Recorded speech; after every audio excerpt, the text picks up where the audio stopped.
HIV remains a significant public health problem in the European Union. Between 2004 and 2013, more than 300,000 people were diagnosed with HIV. While the rate of new HIV cases in the EU has not declined over the last decade, infections among men who have sex with men continue to rise. In 2013, every day, over 80 people were diagnosed with HIV in the EU, and about 75% of these were men. More than 40% of all infections were due to sex between men. Around 30% were due to heterosexual contact, and 5% were a result of injecting drug use.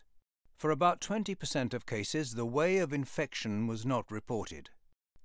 Worryingly, half of all cases were diagnosed at a late stage, and this late diagnosis is associated with higher mortality. It's estimated that many more people remain unaware of their infection, which means that they can pass the virus on to others without knowing it.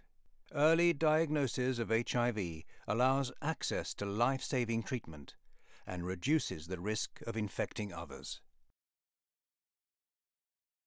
HIV. Test, protect, prevent.